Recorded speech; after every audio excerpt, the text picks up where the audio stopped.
I have many traditions on Halloween, creating interesting costumes, handing out candy, and of course, watching scary movies.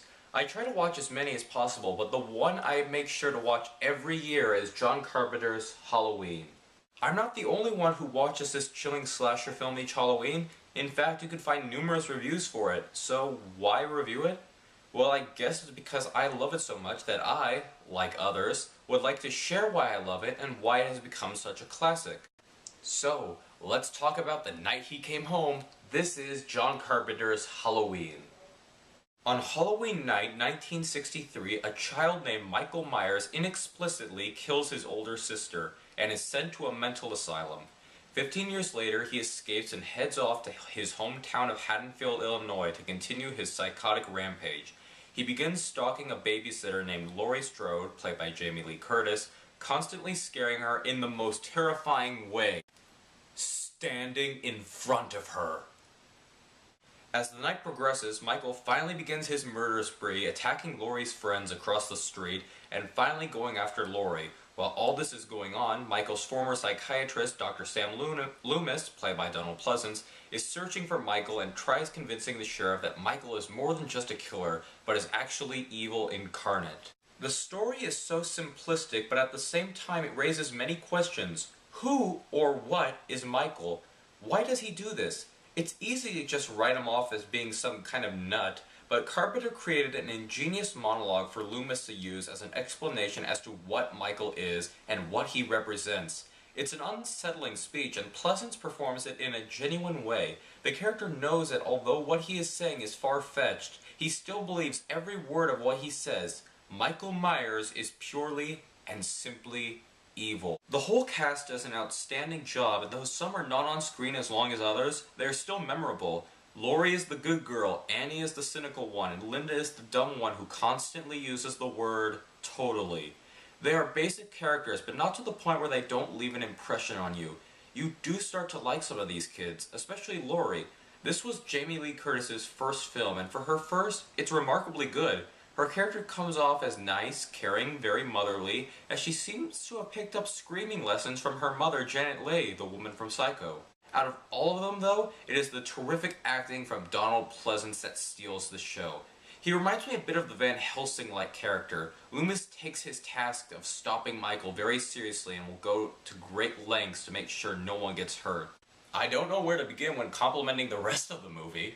First, that long POV shot of a young Michael going on his first rampage is brilliantly executed. A shot like that must have taken hours, possibly even days to complete. Trust me, it's not that simple to get that kind of shot. It requires timing, pacing, and of course, good acting. John Carpenter also wrote the musical score. I often say that simplicity is scarier rather than something that is so over the top. Like the theme from Jaws and Psycho, Halloween has a very basic piano melody that adds great tension and suspense, setting the mood perfectly for this kind of film. Another major aspect of Halloween is the lack of gore. When the general public think of slasher films today, they mostly believe that every violent act is shown. That's not necessarily true, however. Films like Psycho and Texas Chainsaw Massacre had minimal gore, as is the case with Halloween. It builds on the formula that what you don't see is scarier than what you do see. Heck, I think there is only one scene in the entire film that shows blood, and that's the beginning. Amongst my praises, there are some minor things I think I should point out. I already mentioned that one of the characters constantly says totally. A lot. And while some people can be annoyed by that, I am one of them, some will argue that this adds character to this character. Some of the dialogue is also a little clunky to me, like the bullies taunting little Tommy at school. All of them are yelling at him in unison. I wasn't around during the 70s, but I have to know, was that a thing or something? There's also that little chat that Linda goes on about how books aren't important and she's always forgetting them. Tommy also has his little annoying moments, shouting, screaming, and constantly asking Laurie the typical question, why? But that's not my attempt at knocking the character down, because I do think the actor Brian Andrews does an admirable job with the character. He is partially the heart and soul of this movie, and we identify with him and Laurie because they are the ones who both notice Michael popping up everywhere. Which leads into my last complaint with the film, which is Michael's presence during the day. Laurie spots this guy 4 times before Halloween night, and not once does she scream, call the cops, or even have much of a reaction to him. Like most slashers, he has that pesky trait of vanishing when you look away. But in one scene, Laurie doesn't look away. She continues to watch, and in the next shot, Michael disappears. What happened? Was he beamed away like in Star Trek? One can argue that this added to the supernatural feeling of Michael, and while I can see that, I'm a bit more perplexed that Laurie doesn't mention to anyone that a man in a chalk-white mask is stalking her.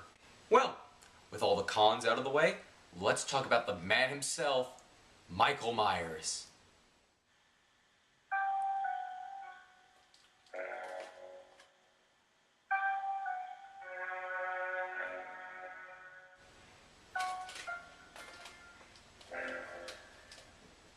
Probably nothing.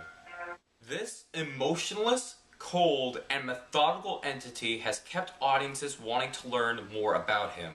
Which they did. When The Curse of Michael Myers came out. Ignoring that though, the real question is, why is Michael scary? Some of the more obvious reasons would be him wearing the William Shatner mask and him being quiet, but I think there is a lot more to it than that. The first time we see Michael, he's 6 years old, and he kills his older sister. That was a shocking introduction, learning that little Michael was the killer. This makes us curious and ask why he would do something like this. We are given subtle hints here and there, but what we do learn is that Michael is pure evil. He can't be reasoned with, talked to, or possibly even be killed. He's basically a force of nature unleashed upon this small town. Another interesting note is that Michael Myers himself is never listed in the credits. Instead, Michael is referred to as The Shape. When I first saw this, I didn't get it, but I think I do now. Halloween, in a nutshell, is a ghost story. It is the story of a ghost who kills people. It is literally everything that is evil and having it take on the appearance of a human. The mask can also possibly be looked at as being symbolic. It represents Michael taking on the form of a man, but also showing that no matter how he displays himself, he is still a lifeless, impassive void. I would also argue that Michael does take pleasure in what he is doing and intentionally tries to terrify his victims. For example, Michael kills Bob, and then Michael returns to Linda wearing a sheet over his body and wearing Bob's glasses. Linda constantly tries to get a reaction from him, yet Michael remains silent. Is it supposed to be a joke? A threat? Well, we never know. It just adds to that creepy atmosphere present in that scene.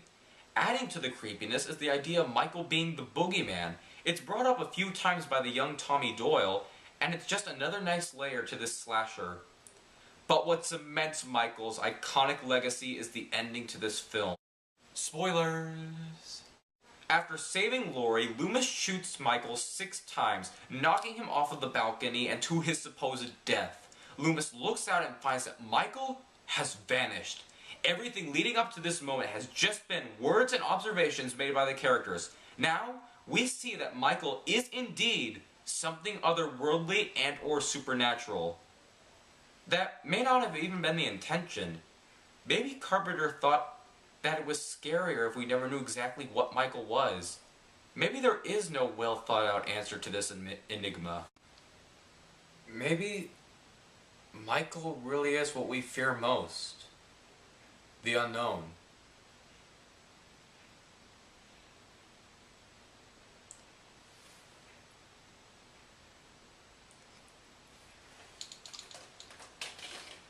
It's getting pretty late out. Halloween tonight. Trick-or-treaters are gonna be here. Need to get set up to watch some scary movies. Thanks for watching all these reviews I've been doing, guys. Hope you have a really good Halloween. Guess I'm gonna go watch Halloween now. See ya.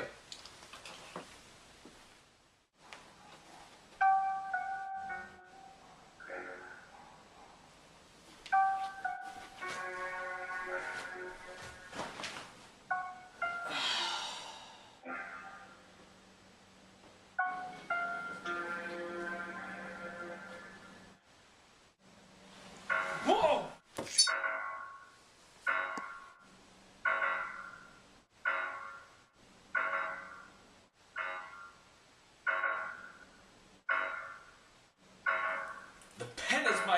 sword, or in this case, the pencil was mightier than the knife. Whatever!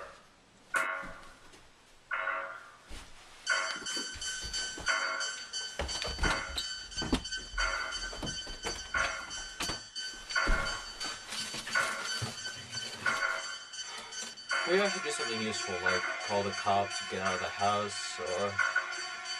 I could just wait here. What's that? Oh shit.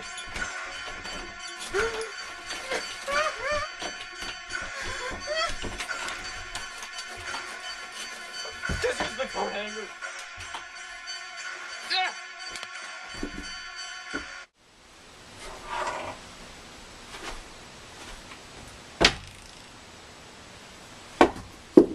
Ooh. Nice coat.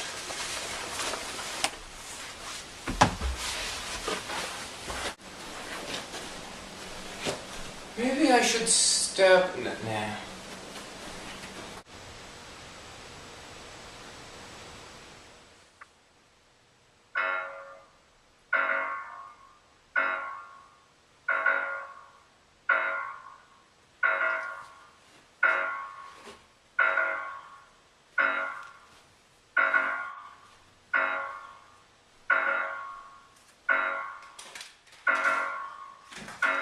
Right behind you.